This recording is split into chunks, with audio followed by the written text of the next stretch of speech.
ఈ కవితలో స్కాట్లాండ్ రాజు బ్రూస్ కథ చెప్పబడింది. అతను తన ప్రజల కోసం ఒక గొప్ప కార్యాన్ని సాధించడానికి ఎన్నోసార్లు ప్రయత్నించాడు, కాని ప్రతిసారి విఫలమయ్యాడు. రాజుగా కిరీటం ధరించినప్పటికీ తన అపజయాల కారణంగా అతను చాలా నిరాశకు గురయ్యాడు.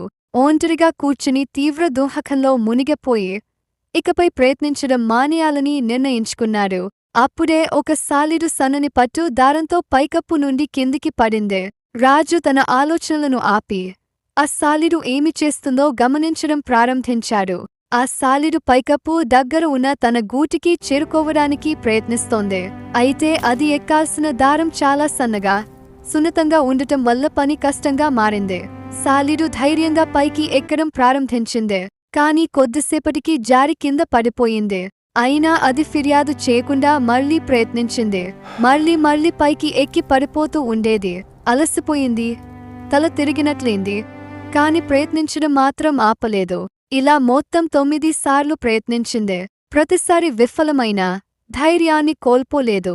ఇది చూసిన రాజు ఇంత కష్టపడి ప్రతిసారి కింద పడిపోతుంటే ఇప్పుడు ఈ చిన్న జీవి ఖచ్చితంగా ప్రయత్నించడం మానేస్తుంది అని అనుకున్నాడు. కాని సాలీడు అతనిని ఆశ్చర్యపరిచింది. అది మరొకసారి ప్రయత్నించింది.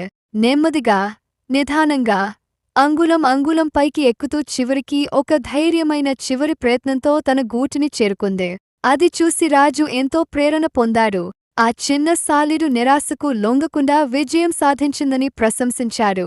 ఒక చిన్న జీవి కూడా ఎన్నిసార్లు విఫలమైన ప్రయత్నాన్ని ఆపకపోతే నేను ఎందుకు ప్రయత్నించకూడదు అని ఆలోచించాడు. ఆ తర్వాత రాజు తన మనస్సును దృఢపరుచుకుని మళ్లీ ప్రయత్నించాడు. ఈసారి అతను విజయం సాధించాడు. ఈ కవిత మనకు అపజయాల వల్ల నిరుత్సాహపడకుండా పట్టుదలతో మళ్లీ ప్రయత్నిస్తే చివరకు విజయం తప్పక వస్తుందని